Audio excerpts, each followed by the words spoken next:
తన ఇన్నేళ్ల రాజకీయ అనుభవంతో వివేక తన ఓటమికి కారణాలు కనుక్కున్నాడు.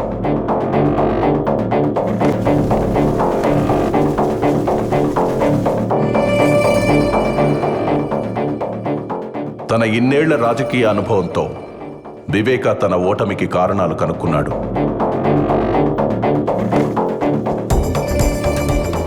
వచ్చే ఎన్నికల్లో గెలుపుకు సర్వం సిద్ధం చేశాడు. తన మానసిక స్థితిని సరిచేసుకోవడంతో పాటు పార్టీ పెత్తనాన్ని కూడా తన చేతుల్లోకి తీసుకున్నాడు.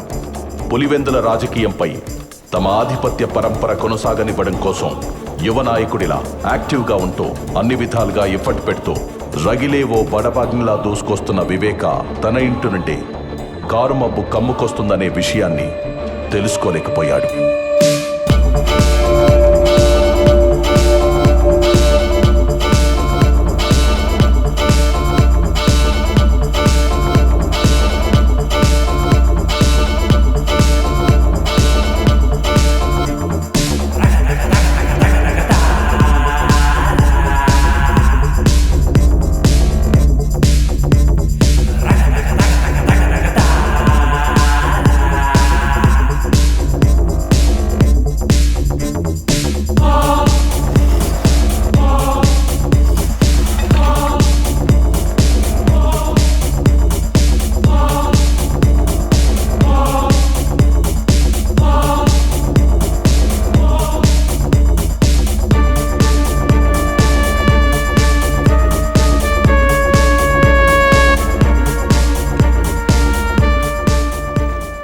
రోజులు గడుస్తున్న కొద్దీ పార్టీలో వివేక చరిష్మా పెరిగి అది తన రాజకీయ భవిష్యత్తుపై ప్రభావం చూపుతుందనే భయం మొదలైంది.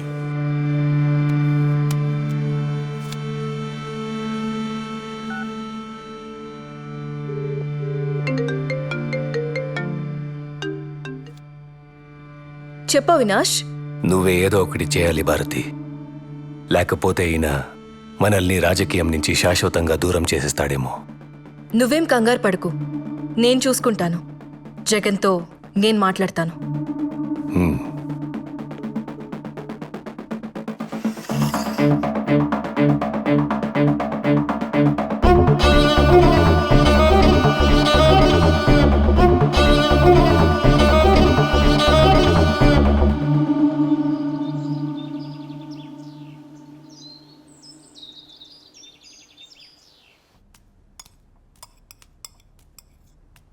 మీతో కొంచెం మాట్లాడాలి చిన్నమామ.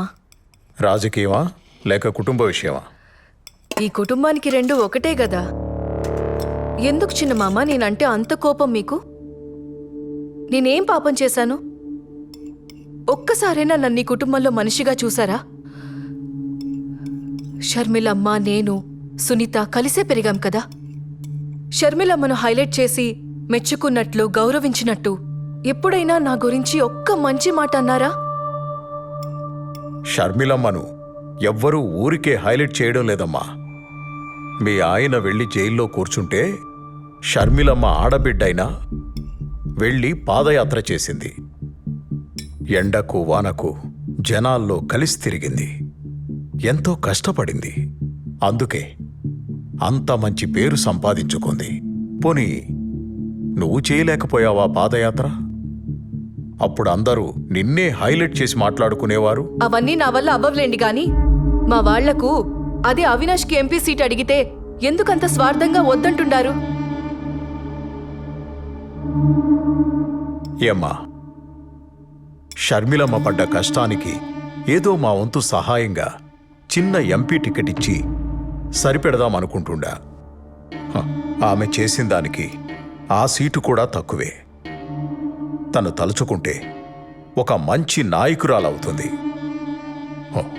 ఒక ఆడబిడ్డకి ఇచ్చిన సీటు తీసుకెళ్లి మీ భాస్కర్ రెడ్డి కుటుంబానికి ఇవ్వమని వంత పాడుతున్నావే, సిగ్గుగా లేదమ్మా నీకు?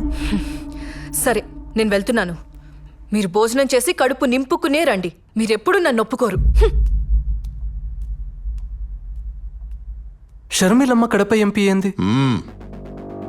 నేను మీకు ముందే చెప్పుండాను, పులివెందుల రాజకీయాలు రాజారెడ్డి కుటుంబానివి మాత్రమే.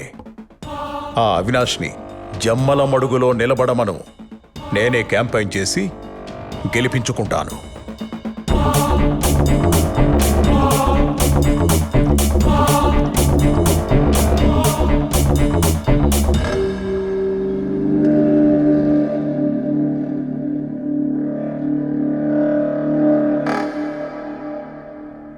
ఏమంటున్నాడు? మా వాడికి సీట్ ఇవ్వడు, అంతే కదా? వదిలే భారతి, మేం మీతో ఉండేది సీటు కోసం కాదు, జగనన్న మీదున్న ప్రేమతో. అన్నా, నీకు కష్టం వచ్చినప్పుడు మా చేతనైంది చేసిండాం. నువ్వు నాకు సీట్ ఇచ్చినా లేకపోయినా మేమెప్పుడూ నీ పక్కనే ఉంటాం. మీ మంచితనం జగన్కి ఇంకా అర్థం కావడం లేదులే బావా. వాళ్ళ బాబాయ్ చేతిలో కీలు బొమ్మలా ఆడుతాండాడు. జగన్ బాగు కోసం మనం ఆలోచిస్తా ఉంటే ఈయనేమో వీళ్ళ బాబాయ్కి సపోర్ట్ చేస్తా ఉండాడు. ఆవిడ పాదయాత్ర చేసిందంట. ఆవిడ మీదే మన రాజకీయ భవిష్యత్తు ఆధారపడి ఉండాదంట. కాసేపు నువ్వు గమ్మునుంటావా? ఏం చేయాలో ఏం చేయకూడదో నాకు తెలుసు. ఈడ ఎవరు పాదయాత్ర చేసినా జనం వచ్చింది మాత్రం నా ముఖం చూసి. ఊరుకుంటే ఏదో మాట్లాడుతుంది.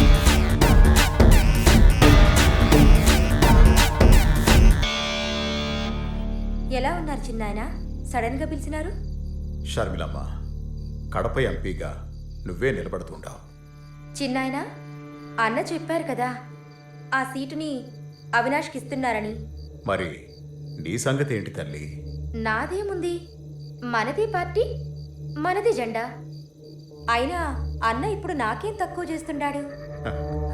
అది కాదు తల్లి, పార్టీ మనదనుకోవడం వేరు, పార్టీ పవర్లో మనం ఉండడం వేరు తల్లి.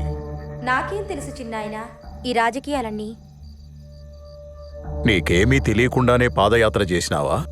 జైల్లో ఉన్న మీ అన్నని జనాలు నమ్మేటట్టు చేసినావా? వాడి మీద పడ్డ మచ్చని చెడ్డ పేరుని పోయేలా చేసినావా? అసలు పార్టీకి ఇన్ని సీట్లు రావడానికి, ఇంత నమ్మకం ఉండడానికి అది నీ పాదయాత్ర ఫలితం తల్లి. నా అన్న రాజశేఖర్ రెడ్డి బిడ్డగా జనం వాడిని చూడడం. పాదయాత్ర ఎవరు చేసినా జనం వచ్చింది మాత్రం వాడి మొహం చూసనుకుంటున్నాడు. ఎప్పటికైనా వాడికి సరిపోటి నువ్వే తల్లి. నీకు రాజకీయం తెలియకే, అది నీ రక్తంలోనే ఉండాది.